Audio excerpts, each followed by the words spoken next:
दरस परस और मंजन पाना, कटई पाप कहीं वेद पुराण।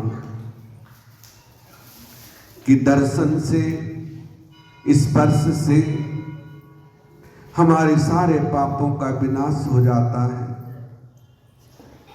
लेकिन दर्शन, हमने मूर्ति का दर्शन कर लिया, जब तक मूर्ति कितनी भी सुंदर हो और उसमें आचार्यों द्वारा, ब्राह्मणों द्वारा प्राण प्रतिष्ठा ना हो तो वो पाषाण है।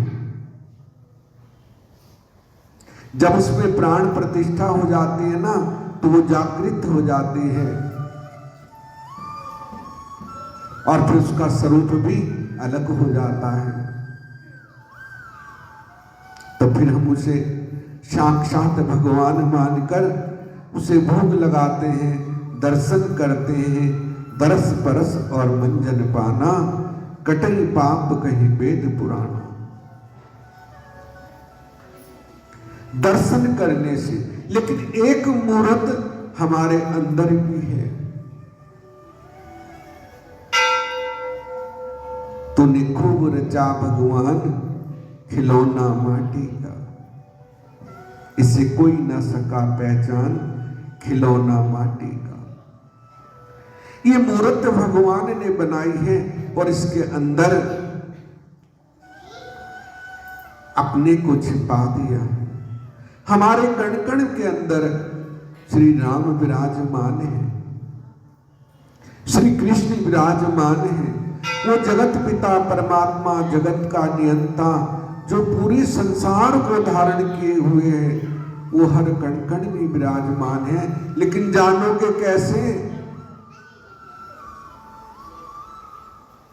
और जब तक जाना नहीं तब तक हमारा कुछ भी नहीं बन पाएगा। हाँ, दर्शन कर लिया है हमने, भगवान की मूर्त का दर्शन कर लिया, इसमें प्राण प्रतिष्ठा है। ऐसे ही परमात्मा हमारे अंदर भी विद्यमान है। तो भगवान ने कहा है कि मैं तेरे अंदर विराजमान हूं, लेकिन तू मुझे इन नेत्रों से कभी नहीं देख सकता। वो क्या है? उसके लिए गुरु की आवश्यकता होती है, दिव्य नेत्र की आवश्यकता होती है।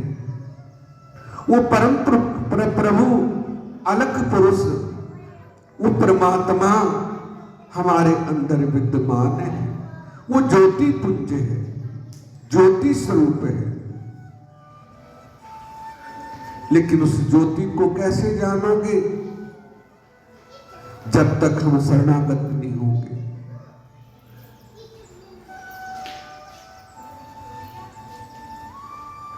घट में ईश्वर है तेरे इशारा दिया, और दर बदर ढूंढ तूने गंवारा किया।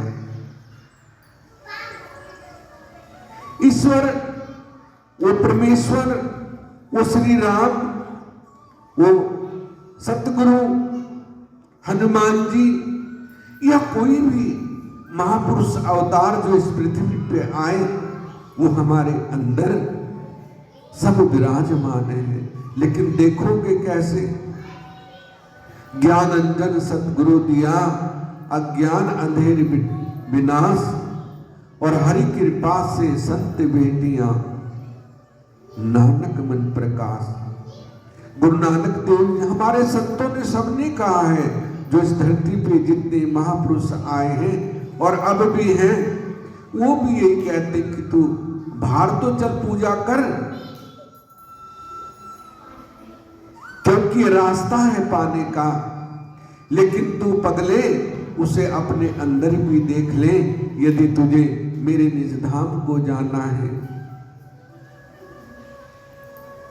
क्योंकि मानने से कुछ नहीं बन पड़ेगा, जानना पड़ेगा। मान लो यदि हम मंदिर चले गए, मान लो हमने खाना खा लिया, मान लो, तो भूख मिट जाएगी क्या?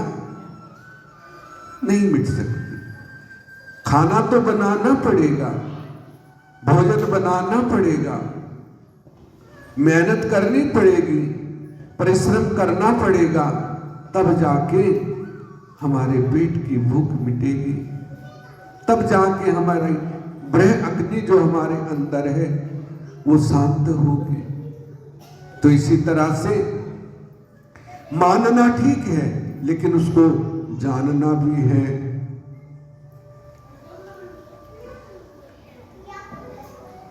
और जब जान जाएंगे तो जानत तुम्ही हो जाए, जो जाने सो दे जनाई, और जानत तुम्ही हो जाए, वो प्रभु के सामान हो जाता है।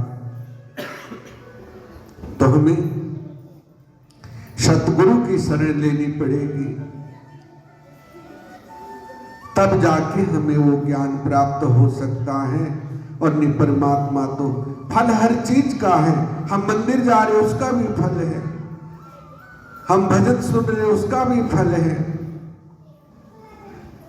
हम सैर कर रहे उसका भी फल है, क्योंकि शरीर स्वस्थ होगा। लेकिन आत्मज्ञान का अनंत फल है। इसलिए परमात्मा को जानो, यही ज्ञान है। और जो जान लेता है वो अवश्य भावसागर से पार हो जाता है, वो अवश्य प्रभु की शरणागत हो जाता है, श्री राम जी की शरणागत हो जाता है, और वो मुक्ति को प्राप्त करता है। क्योंकि हम जितने भी संसार में कर्म करते हैं वो केवल और केवल इसलिए करते हैं कि हमारी मुक्ति हो, हमारा आगे का रास्ता अच्छा हो, इसीलिए तो करते हैं ना। इस जीवन में सुखी रहे, आगे प्रभु अपने चरणों में स्थान दे। तो स्थान तभी मिलेगा जब हम नाम जपेंगे, क्योंकि नाम ही सर्वोपरि है। मानना भी सही है और जानना भी सही है, मानने के साथ उसको जानना भी है। तब कल अमावस्या है,